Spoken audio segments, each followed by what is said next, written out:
ఎన్నికల సమయంలో రాష్ట్ర వ్యాప్తంగా అలజడి సృష్టించేందుకు తెలుగుదేశం పార్టీ అదేవిధంగా వారి మిత్రపక్షాలు కుట్ర పన్నాయా? ఇదే అంశానికి సంబంధించి మనతో మాట్లాడేందుకు అనంతపురం అర్బన్ శాసనసభ్యులు అనంత వెంకటరామరెడ్డి గారు ఉన్నారు. ప్రధానంగా మీరు చూస్తున్నారు కదా ఎమ్మెల్యే గారు, పోలింగ్ సమయంలో కావచ్చు, పోలింగ్ తర్వాత కావచ్చు, అనంతపురం జిల్లాలోని తాడిపత్రి అదేవిధంగా పల్నాడు ఇతర ప్రాంతాల్లో కూడా హింసా ఘటనలు జరుగుతున్నాయి. ఒకవైపున పోలీస్ అధికారుల సస్పెన్షన్ కూడా జరుగుతుంది. ఎట్లా చూస్తారు ఈ మొత్తం పరిణామాలు? ఎవరు నైతిక బాధ్యత వహించాలని మీరు డిమాండ్ చేస్తున్నారు? పూర్తిగా కూడా ఎన్నికల కమిషన్ పూర్తిగా కూడా బాధ్యత వహించాలి. ఎందుకంటే చంద్రబాబు నాయుడు గారి యొక్క నైజం కానీ, గతంలో అతను ముఖ్యమంత్రిగా ఉన్నప్పుడు కానీ అతను చేసే కుట్రలు కుతంత్రాలు, మరీ ముఖ్యంగా అతను ముఖ్యమంత్రిగా ఉన్నప్పుడు కానీ అతను ఎన్నికలు ఎలా కూడా అతను ఉన్నప్పుడు ఎన్నికల తీరు జరిపించాడో తీరు ఇవన్నీ కూడా తెలుసు.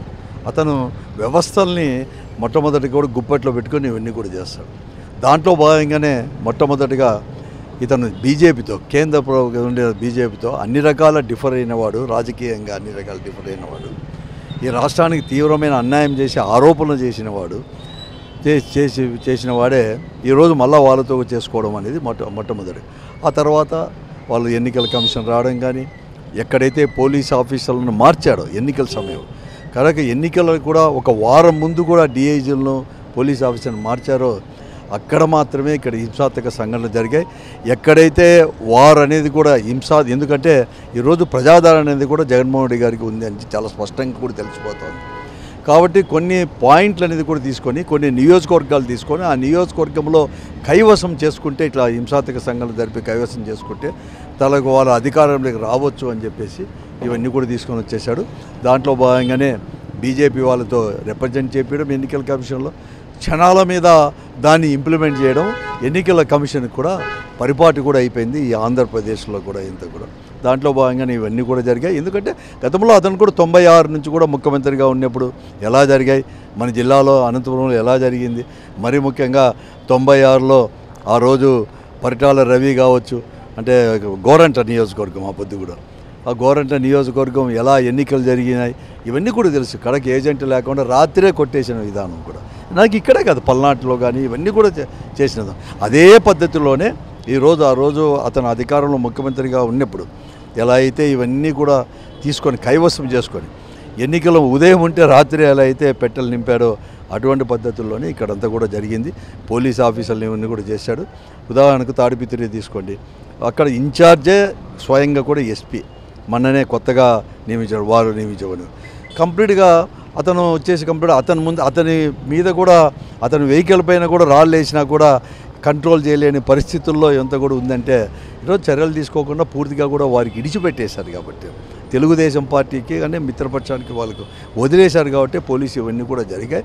ఇది పూర్తిగా కూడా ఒక పగడ్బందీగా ఒక ప్రణాళిక ప్రకారం ఈరోజు వారు ఏదైతే ఉన్నారో కూటమి అనేది చేసి ఇవన్నీ కూడా జరుగుతూ ఉన్నాయి. దీనికి కేంద్ర ప్రభుత్వం యొక్క ఒత్తాస కూడా ఉంది.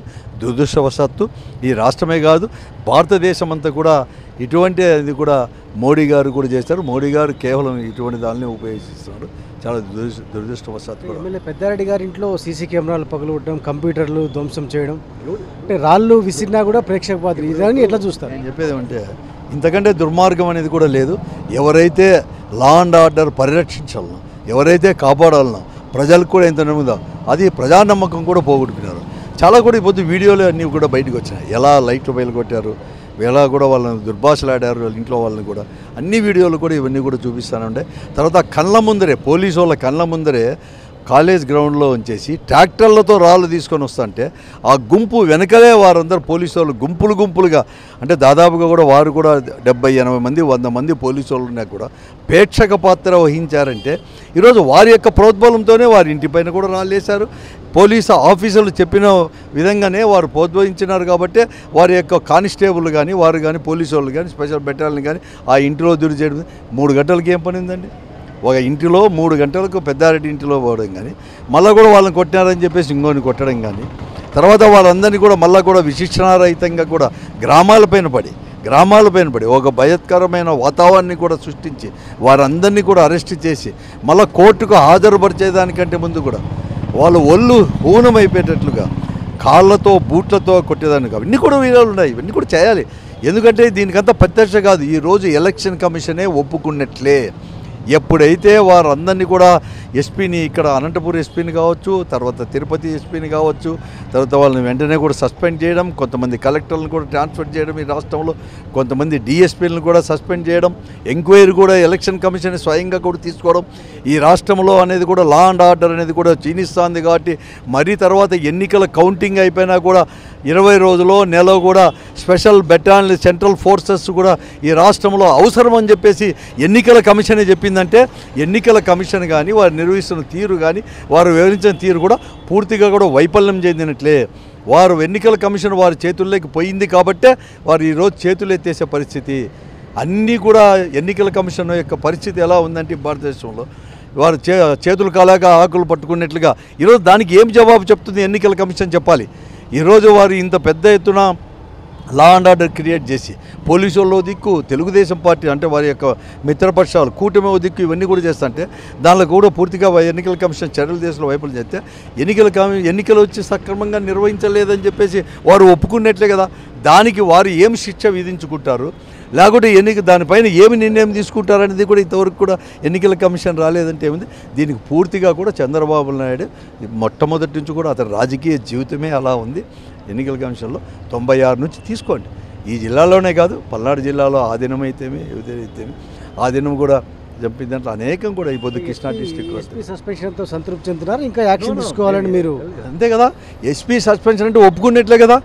దానికి ఎవరు అంటే ఎన్నికల్లో దాని రిజల్ట్ వేరే తారుమారు అయితే జరిగిపోయిందని ఒప్పుకున్నట్లే కదా. ఇన్సిడెంట్స్ అన్నీ కూడా జరిగినట్లే కదా. ఈరోజు నాట్ ఓన్లీ అనంతపురం ఎస్పీనే కాదు, తిరుపతి ఎస్పీని కావచ్చు, కొంతమంది కలెక్టర్లు ట్రాన్స్ఫర్ పల్నాడులో ట్రాన్స్ఫర్లు కావచ్చు, ఎస్పీలు కావచ్చు, డిఎస్ క్షేత్రస్థాయిలో ఉండే అధికారులు కూడా ఎలక్షన్ కమిషనే స్వయంగా కూడా సస్పెండ్ చేసి ఎంక్వైరీ చేసినా అంటే ఎంక్వైరీ రిపోర్ట్ తర్వాత మీరు ఏమన్నా మళ్ళీ కూడా ఏమన్నా ఆలోచన చేస్తున్నారా? దీనికి ఎవరు అంటున్నాను ఇది. ఎన్నికల యొక్క రిజల్టే తారుమారు చేసే పరిస్థితుల్లో ఎన్నికలు జరిపినప్పుడు ఎలక్షన్ కమిషన్ అనేది కూడా ఈరోజు చెప్పాల్సిన అవసరం కూడా ఉంది అంటున్నాను. పూర్తిగా ఎంత ఉంది ఇది. మీరు ఎన్నికల కమిషన్ అనేది కూడా పూర్తిగా కూడా కూటమి చేతుల్లోకి కూడా వెళ్ళిపోయిందని చెప్పేసి చెప్పకూడదు ఈరోజు కూడా స్పష్టంగా కూడా ప్రూవ్ అవుతానే దాన్ని మాత్రం ప్రజలు కూడా గ్రహించాలి. ప్రజలే కాదు ఈరోజు అందరూ కూడా ఈరోజు కోర్టు కానీ అన్నీ కూడా సుప్రీంకోర్టు కావచ్చు, హైకోర్టు కావచ్చు, ఎన్నికల విధానం తెలియదు. ఎందుకంటే సస్పెండ్ చేసిన విధానమే వాళ్ళే సస్పెండ్ చేసి అంతకంటే సాక్ష్యం వేరేది అవసరం లేదు. మీద హింస రాజకీయాలకు పెట్టింది పేరు చంద్రబాబు నాయుడుని చాలా స్పష్టంగా ఎమ్మెల్యే అనంత వెంకటరామరెడ్డి గారు చెప్తున్న వాతావరణం కనిపిస్తుంది. మరోవైపున ఎన్నికలు సక్రమంగా జరగలేదని సాక్షాత్తు ఎన్నికల సంఘమే పరోక్షంగా అంగీకరించింది. అందులో భాగంగానే అనంతపురం ఎస్పీ అమృత బర్ధన్ను సస్పెండ్ చేశారు.